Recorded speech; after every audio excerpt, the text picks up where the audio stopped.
Salve, moçada do nono ano, tudo bom? Vamos embora. Eu sou o professor Henrique Nelson, estamos iniciando a nossa aula de Introdução às Leis Trabalhistas. Hoje eu estou acompanhado de Elaine, nossa intérprete de Libras, que faz um trabalho importante para que nossa aula seja acessível a todos e todas. E aí, como sempre, a gente deixa os nossos abraços fraternais a todos os colegas, professores e professoras da nossa rede municipal do Recife, e a todos e todas que batalham pela educação, no Brasil afora. Nossa aula vai bem para além do Recife. E, enfim, então, depois da nossa aula agora de artes, sobre o samba, a gente fica até assim, o que é que a gente vai fazer agora? Depois de uma aula que já indica esse sextor, mas mesmo assim, vamos concentrar aqui para a gente poder falar um pouco sobre o movimento dos trabalhadores no campo, o movimento dos trabalhadores rurais, uma aula importantíssima para a gente entender um pouco dessa história do trabalhador, da trabalhadora no Brasil. Bom, nós iniciamos essa aula na semana passada, mas por conta de um probleminha a gente não deu seguimento, mas a gente vai fazer essa aula agora do início, e aí a gente vai concluir, porque a gente conclui um ciclo com essa aula, que é justamente esse momento de pensar a história do trabalho, dos trabalhadores no Brasil, para que depois a gente possa pensar nos desafios do mundo do trabalho hoje e também trabalhar aspectos da legislação, sobretudo no que toca aos jovens, como é que os jovens podem entrar no mercado de trabalho, quais são as condições, enfim, tudo isso a gente vai trabalhando aqui e, portanto, fique atento aos nossos debates de LT, que são realmente fundamentais para pensar nossas vidas. Tá? Então, olha, na aula passada nós discutimos justamente, ver se eu consigo passar aqui, tá? Na aula passada a gente trabalhou justamente o movimento dos trabalhadores no campo, não é? Pronto, eu tinha deixado desligado aqui, olha só. Mas agora vai, beleza. Então, nós trabalhamos o movimento dos trabalhadores no campo, no primeiro momento, que a gente viu a condição desses trabalhadores e trabalhadoras, marcados justamente por uma relação de autoritarismo, de muita violência, de isolamento, não é? Então, tudo isso faz com que as condições no mundo do trabalho acabem mudando muito lentamente no campo, não é? E aí eu citei na aula passada o próprio Josué de Castro, que chegou a afirmar justamente o seguinte, que no mundo do trabalho, no campo, não é? Os trabalhadores no campo apenas se livraram do opróbrio ou do mal de ser chamado de escravizado. Mas fora isso, as condições não mudaram muito. Então, realmente uma situação difícil. Mas como é que esses trabalhadores e trabalhadoras, com muita coragem, conseguiram mudar esse panorama de um grupo que não tinha acesso às leis do trabalho, porque não existia uma legislação que, de fato, lidasse com o trabalho no campo, embora a CLT, que, como a gente falou, foi conquistada pelos trabalhadores urbanos em 1943, a consolidação das leis trabalhistas, elas já estavam consolidadas para os trabalhadores urbanos, mas os trabalhadores rurais não tinham acesso a essa legislação. Então, como eles vão se organizar e como vão conquistar o seu próprio Estatuto do Trabalhador, que foi o Estatuto do Trabalhador Rural, que surgiu 20 anos depois da CLT, somente em 1963. Então, para contar essa história, a gente vai...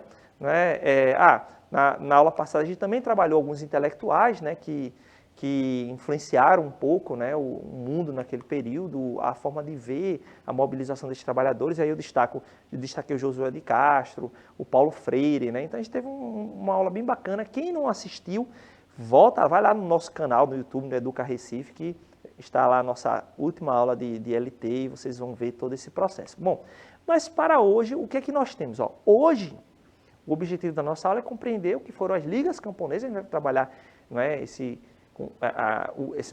essas mobilizações tão importantes que foram as ligas camponesas e analisar como foram construídos os sindicatos dos trabalhadores e das trabalhadoras rurais. Então, nosso objetivo de hoje, então vamos embora, O seu robozinho está indicando aí, vamos embora, meu povo. Então, vamos trabalhar essas questões aqui na nossa aula de hoje.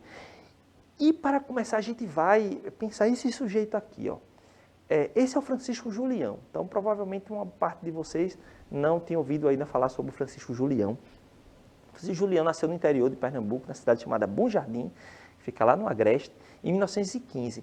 Ele fez uma carreira muito interessante como advogado, né, justamente porque ele tinha um interesse pelas relações de trabalho no campo e foi procurado, né, por um grupo de trabalhadores lá de Vitória de Santo Antão, né, que formaram a primeira liga camponesa, não é? O primeiro grupo que vai dar origem a essas ligas camponesas.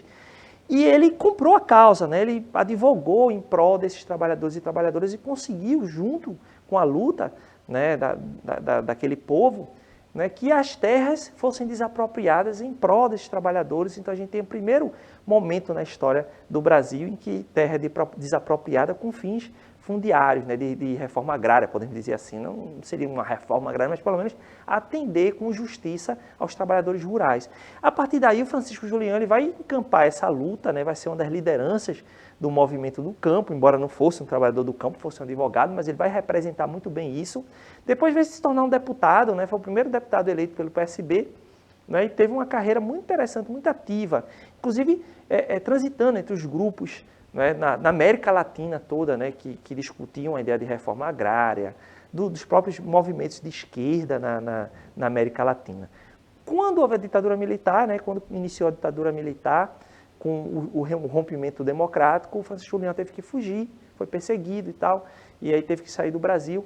Mas é uma história realmente bem interessante. E aí quem quiser conhecer um pouco mais sobre o Francisco Julião, ó, a gente sempre dá essa possibilidade aqui nas nossas aulas, né, utilizar aí o leitor do QR Code do aparelho que tiver em sua casa, o seu, da sua mãe, da sua avó, enfim, de quem puder, né, faz aí a leitura e vocês vão ter mais informação sobre essa trajetória do Francisco Julião, tá certo? Então aproveita aí. Quem não conseguir fazer isso agora, não tem problema, depois vai lá no nosso canal no YouTube, a aula vai estar lá, então vocês, né, podem acompanhar e fazer essa leitura e depois, né, dá uma lida na matéria, vai ser bem bacana vocês conhecerem um pouco mais sobre essa trajetória do Francisco Julião, beleza? Vou adiantar aqui, tá bom? Então é o seguinte, o que foram as ligas camponesas, gente? Olha, as ligas camponesas, elas acabaram representando o que tem mais interessante nesse momento aí no final da década de 50, início da década de 60, quando a gente fala das mobilizações rurais. Por quê? Porque, como eu tinha falado na aula passada, a condição dos trabalhadores no campo era muito difícil. É difícil pensar uma mobilização quando aqueles trabalhadores tinham a própria vida ameaçada, né? Os jagunços de alguns proprietários que não aceitavam questionamento e lidavam com muita violência com o trabalhador, não é? Estavam ali preparados, observando, os trabalhadores estavam sendo vigiados. Mesmo assim, tiveram coragem de se mobilizar. Então, essas ligas camponesas, como eu coloco aí, foi um movimento que foi organizado pelos trabalhadores do campo, né? E tinham por objetivo, sobretudo, a reforma agrária. Mas isso é um amadurecimento do movimento, porque inicialmente os objetivos eram mais, como é que eu diria para vocês? A gente fala dessas ligas camponesas, porque elas começaram realmente de forma muito simples, né?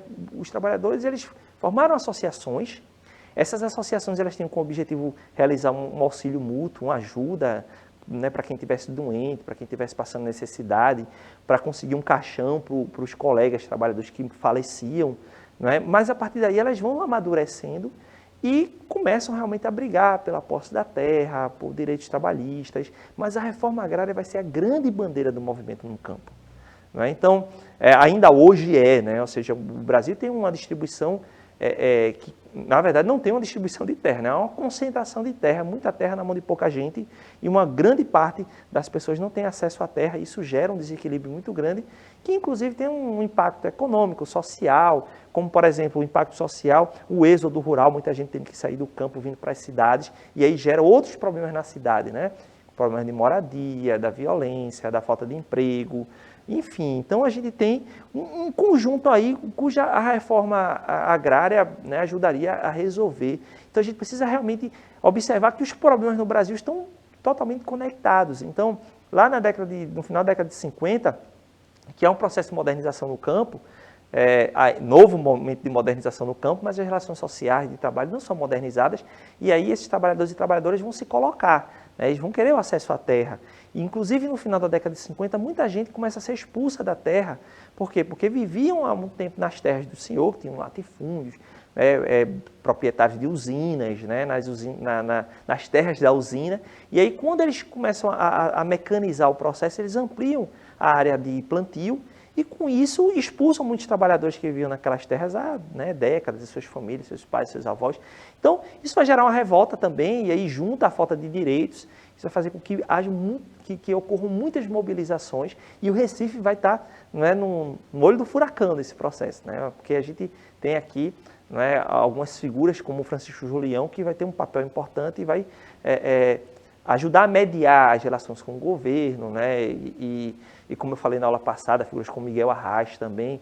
Então, isso de algum modo favorece essas mobilizações, até certo ponto, o desejo de mudança dos trabalhadores também. Então, o Recife vai ser palco de muitas passeatas, muitas mobilizações, congressos de trabalhadores rurais. Tá? Então, aqui a gente tem essa questão da reforma agrária, porque eu disse para vocês, opa, estou aqui agora, pronto. Então, a reforma agrária, o nosso robozinho tinha pedido aqui para falar, né? Professor, nos explique melhor o que é reforma agrária. Gente, quando a gente fala de reforma agrária, eu me refiro justamente, né, eu estava falando há pouco, de uma melhor distribuição de terras, né? Ou seja, que o Estado possa reorganizar esse processo de distribuição de terras no nosso país, né? Porque, de repente, como eu falei, é uma concentração fundiária, ou seja, pouca gente com muita terra, e muitas vezes essas terras não são utilizadas, e uma série de trabalhadores que não têm acesso a essa terra e que poderia, uma vez estando na terra, poder produzir, né, e produzir alimentos que talvez até barateassem,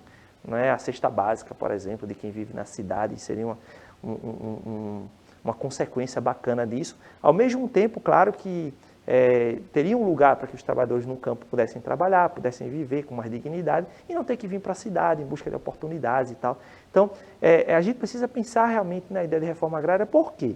Porque em países como os Estados Unidos, países que realmente chegaram, né, ao topo do próprio sistema capitalista, isso foi feito no século XIX.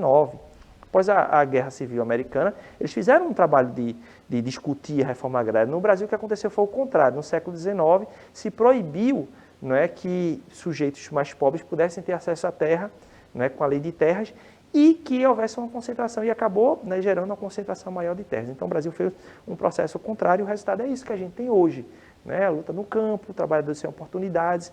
Então, é um processo que precisa ser pensado, precisa ser consertado da melhor forma possível, tá bom? Então, fica aí para vocês pensarem sobre essa ideia da reforma agrária. Aí eu vou falar de um momento muito especial dessa luta dos trabalhadores, que foi a criação da SAAP, né, que aconteceu no município de Vitória de Santo Antão. Espero que esteja bom para vocês verem aí no mapa, né, a distância aí do Recife para a Vitória de Santo Antão, não é, em que a cidade aí ainda da zona da mata, né, de Pernambuco, né, já na entrada do Agreste. E aí, Vitória de Santo Antão, nós tínhamos lá um engenho chamado Galileia, em onde alguns trabalhadores formaram a primeira sociedade agrícola, né, o que a gente chama... sim, a gente tem aqui essa foto, né, um marco histórico, a desapropriação do engenho Galileia, quando eles formaram a SAAP, que era uma sociedade agrícola que tinha como objetivo, né, realizar aquele auxílio mútuo entre os trabalhadores e trabalhadoras, né, conseguir um caixão para o enterro, tudo aquilo que eu falei para vocês. Mas, a princípio, quando eles criaram, né, a associação, convidaram o proprietário de terra para ser o presidente. Ele até aceitou no primeiro momento, mas depois ele foi alertado por outros proprietários de terra, disse, não, isso aí pode dar ruim, né? E realmente deu ruim para eles, porque ele não só recusou, como ele tentou proibir a associação, mas já era tarde. Os trabalhadores se mobilizaram, se organizaram, procuraram o Francisco Julião, começaram uma briga jurídica e depois a associação deixou não só de ser algo de prestação de auxílio aos trabalhadores, como de luta pelos direitos trabalhistas, luta pelo acesso à terra. E como o proprietário de terra devia muito dinheiro, devia bastante coisa né, pelo trabalho daqueles camponeses, então eles conseguiram na justiça que o pagamento pelos seus trabalhos, que o proprietário devia há muito tempo, fosse dado através da posse da terra. Então, o engenho Galileia ele foi desapropriado, foi tirado do proprietário, como uma forma de pagar as dívidas que ele tinha para com os camponeses. Até então, gente, essas dívidas passavam assim, né? Olha, os proprietários simplesmente deviam, os trabalhadores, né, trabalhavam vários dias na semana e simplesmente não recebiam muito além do que o direito de poder plantar ali naquela terra. Então, a partir daquele momento, com a discussão de um momento de um Brasil que caminhava de uma forma um pouco mais progressista ali no final dos anos 50 e início dos anos 60, começaram alguns governos que tinham um pouco mais de sensibilidade em relação à causa do trabalhador e da trabalhadora, começaram de fato a pensar nessa ideia do direito, né? E é nesse caminho que o Engenho Galileu acaba sendo desapropriado e as terras são, né, entregues àqueles trabalhadores. Isso acaba gerando um entusiasmo, né, porque nós vamos ter várias ligas camponesas que começam, né, a surgir no Brasil inteiro. Né? Eu vou voltar só essa imagem aqui que a gente vai apresentar aqui para vocês. Né? Então, a gente tem aí uma manifestação de uma liga camponesa. Né? Essa liga camponesa, se eu salvo engano, ela é na Paraíba, né? Onde nós temos aí, né, homens, mulheres do campo, né, que estão ali com suas faixas, indicando aí, falando um pouco sobre, né, protestando, se mobilizando, né, pelos seus direitos. Esse tipo de articulação, de mobilização, acabou sendo realmente muito importante, né, para a conquista dos direitos um pouco mais adiante, tá certo? Então, é muito bacana a gente ver como aqueles trabalhadores do campo, mesmo enfrentando essa violência toda, né, no seu espaço de trabalho, né, a repressão e tal, mas estavam ali, né, já lutando. Algo muito parecido com o que aconteceu com os trabalhadores da indústria, né, no começo do século, só que, claro, as condições no campo eram realmente muito mais violentas. A repressão era muito mais violenta, porque longe, né, das cidades, longe dos olhos da imprensa, por exemplo, né, muita violência, muita coisa aconteceu. Inclusive, repressões que terminavam em banho de sangue contra os trabalhadores. Né? Então, foi realmente difícil, mas a desapropriação do Engenho Galileu foi uma grande dose de esperança para aqueles os camponeses, né, que realmente viviam, né, em péssimas condições e trabalhavam em péssimas condições. De certo modo ainda trabalham, mas, né, hoje as coisas estão, né, superou muitos dos problemas. Então, por isso que é bacana a gente acompanhar essa trajetória. Tá? Então, olha só, gente. As ligas camponesas, né, se fortaleceram, se disseminaram, né, né, pelo Brasil inteiro. Eu diria que para vocês que começou pelo Nordeste, depois vai para Minas Gerais, por exemplo, né, mas o Nordeste vai ser o epicentro disso, né, o centro desse debate. E em 1961 ocorreu o primeiro Congresso Nacional de Lavradores e Trabalhadores Agrícolas. Então, esse tipo de congresso, né, ele acabou articulando, de fato, né, toda essa gente, né, do campo, de forma mais organizada. Representantes de diversos lugares do Brasil começaram a construir pautas, colocar politicamente, né, apresentar, né, para os governantes, para os políticos, a necessidade dessa legislação e, claro, começa a tramitar no Congresso do Brasil uma legislação para os trabalhadores no campo. A rejeição foi grande por parte dos proprietários, que até então não pagavam direitos, não assinavam a carteira de trabalhador no campo. Você imagine, né, que um fazendeiro, um proprietário de terra que ainda tem todo aquele ranço do coronelismo, né, de outros tempos, né, que age de forma muito autoritária, vai querer assinar a carteira do trabalhador rural. Não vai, né? Mas, apesar da resistência desse grupo, né, esses trabalhadores e trabalhadoras vão avançando, o campesinato vai avançando. Quando me refiro a campesinato, são os trabalhadores no campo, tá? Então, eles vão avançando e vão conquistando seus direitos. Então, esse congresso foi importante e eles começam a levantar bandeiras cada vez mais fortes, né? Essa bandeira que é muito importante, a reforma agrária na lei ou na marra. Isso, inclusive, esteve muito presente durante o governo do João Goulart, né? Que a gente, inclusive, falou na aula de História essa semana, né? E vocês que vão lá no YouTube, né, para procurar essa aula em História do 9º ano, né? E que mostra o empenho desses trabalhadores, não apenas pela legislação trabalhista, mas também agora pela reforma agrária. Né? Então, eles querem a melhor distribuição de terra. Gente, ó, isso está realmente relacionado à própria ditadura militar, porque os setores proprietários de terra vão se unir aos militares para dar um basta nisso. A ditadura militar vai representar um corte, né, nesse avanço da luta dos trabalhadores, porque eles estavam ali, né, conquistando direitos trabalhistas, conquistando, né, fortalecendo a luta pela reforma agrária. E quando acontece a ditadura militar em 1964, ela vai servir justamente para bloquear esse avanço dos trabalhadores e trabalhadoras. Muitas vezes as pessoas costumam dizer que a ditadura militar, eu vou até explicar isso melhor na aula de História, que veio porque era para barrar o comunismo e tal. Na verdade, o Brasil não vivia um cenário de perigo do comunismo.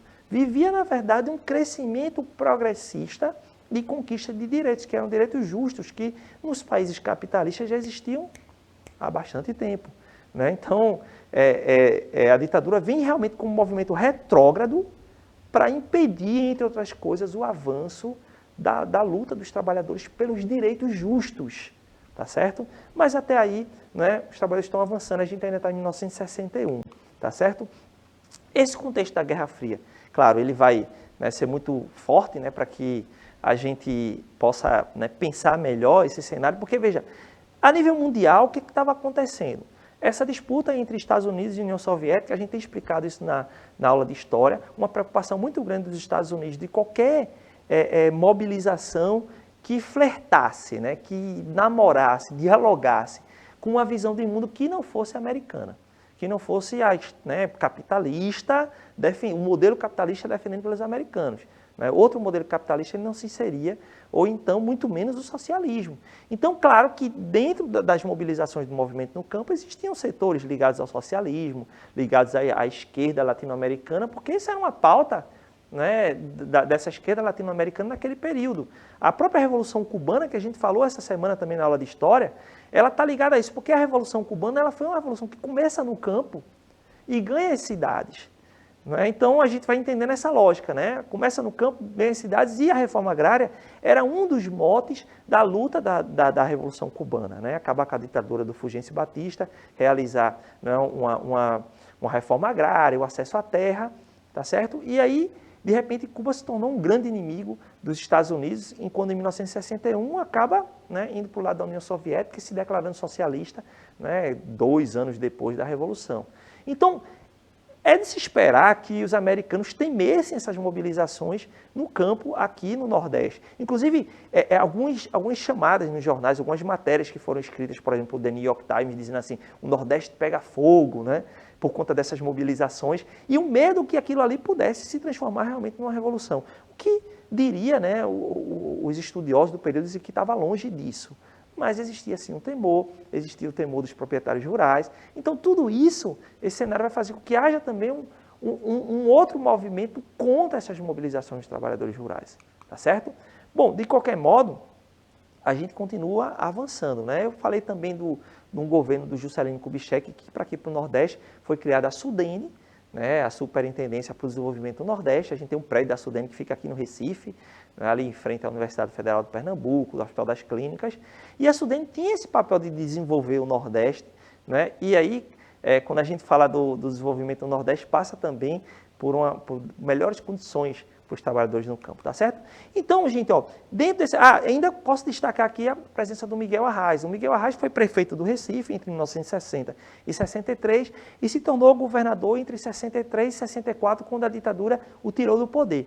O Miguel Arraes ele foi um grande interlocutor dos trabalhadores rurais. Isso, inclusive, acaba nos ajudando a entender o porquê que o Miguel Arraes ainda goza de um prestígio muito grande na memória do trabalhador rural. Porque foi um sujeito que ocupou os lugares de poder, enquanto político, enquanto dirigente, que ao invés de mandar a polícia bater nos trabalhadores e trabalhadoras quando eles se mobilizaram, ele foi lá para negociar, para entender, e passou a ser um interlocutor entre os diversos sujeitos envolvidos, entre, por exemplo, os usineiros, os proprietários de terra e os trabalhadores rurais.